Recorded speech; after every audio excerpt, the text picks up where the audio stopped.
Hello, Dan from Hops and Whiffs back again.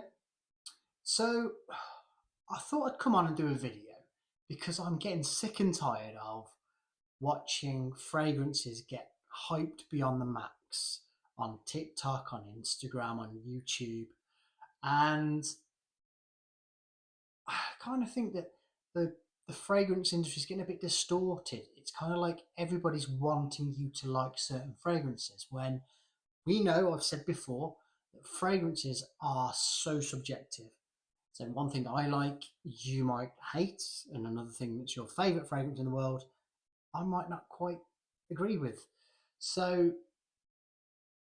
I thought I'd go out to my local department store and try two fragrances that over the last few years have been hyped beyond belief and give you my honest, no frills opinion and just tell you what I thought and see if you're interested in that. But before we start that, thank you again for coming and watching my video. Please do like and subscribe, leave some comments in the comment section.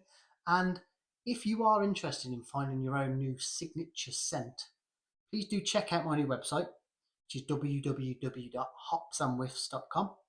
And on there, you can select a mystery fragrance, either 5ml or 10ml. And you can either have a designer fragrance or a dupe fragrance.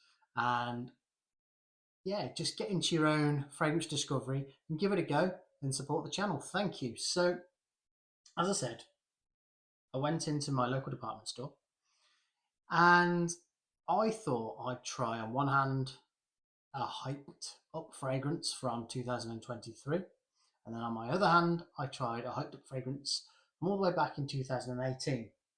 So the 2023 fragrance was YSL Myself Eau de Parfum.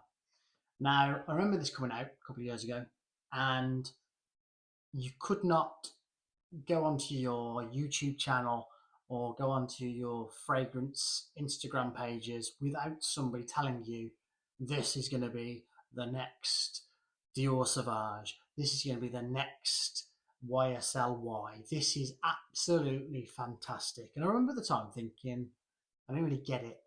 I smelt it at the time it came out and I thought, it was pleasant, but it just wasn't really my cup of tea, for want of a better phrase. So let's go over the notes. So you've got your top notes of Calabrian bergamot and bergamot.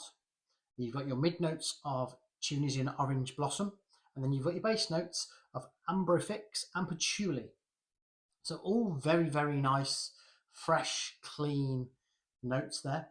And I must admit, when I sprayed it on a couple of days ago, I was pleasantly surprised. In my head, it had smelt different when I first smelt it, and that might just be me, the fact that I kind of don't like to agree with hype. So if 100 people over there tell you that this is fantastic, I'll want to pick it apart and think, well, I don't want to like it because I don't want to follow the crowd. Now, so when I smelt it this time, great, very fresh, very, very mass appealing. And I can see why some people did think that this could be the next beast fragrance. It's not beast mode, but as in super selling fragrance, very popular. And it has been very, very popular. You do get that really pleasant orange blossom smell that really sweetens it up. And I was smelling this on my skin a good 8 hours afterwards. And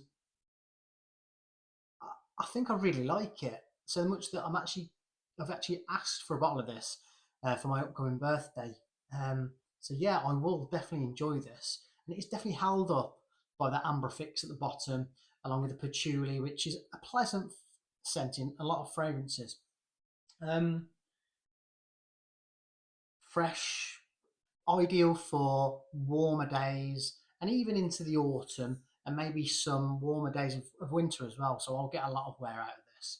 It's very, very versatile. You can wear it in most occasions, so it wouldn't be offensive to people in the office. Projects probably about 1.5 to 2 foot. That's the eau de parfum, remember. And as I said, it was still on my skin 8+ hours later. So really good. I'm very, very impressed with that one. So it went up against 2018's Prada Luna Rossa Black. Now, from the hype and from the very successful Luna Rossa line, which I love, absolutely love, your carbon, I love the Luna Rossa Sport, I love the Ocean, all iterations of the Ocean. I think it's an absolutely fantastic lineup. And most fragrance influencers and a lot of people online have told you until they're blue in the face, oh, the gem in the crown of the Luna Rossa lineup is the Prada Black. It's just so fantastic. It's super sexy. It's great for good occasions, special occasions. Go and get it. Go and get it. And again, don't listen to them. Go and try it yourself, which is what I did. So I sprayed it on, and I didn't like it to start off with. Let's look at the notes.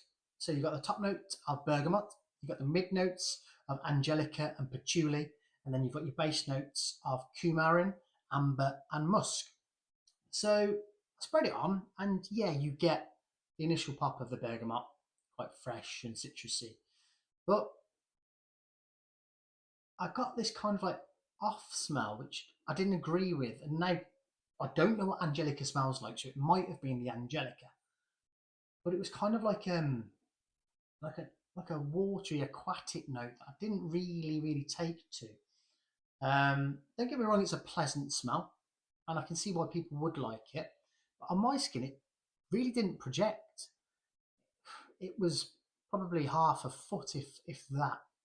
Now, I've seen people say that this is a fantastic fragrance that people around you will really enjoy. So maybe it's my skin type it didn't agree with, and my tastes didn't agree with it. But as I said, don't take my word for it. If you want to check this out, do go try it out, because a lot of people have said they like it. Might just be the hype train, people following it, following the crowd. Do you. Always do you and what you agree with. I kept on getting a smell when I smelt it. It's almost like an incensey burning smell.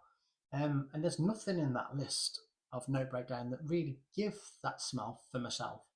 And then I found, probably after about 5 hours, that it kind of turned into this. Now, this is Prada Luna Rossa Sport, the original, not the new version. This is the good one. So this is a lovely scent, an absolutely gorgeous scent. So maybe that's what a lot of people are smelling.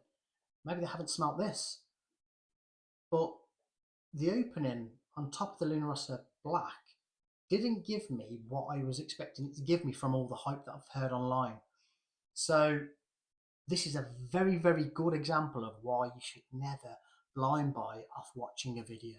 Yes, there are a lot of YouTubers out there who know what they're talking about, but yes, there are also a lot of YouTubers out there that are basically following the popularity train, trying to get their nose on scents that are brand new and successfully being promoted out there. So please do go and try it yourself.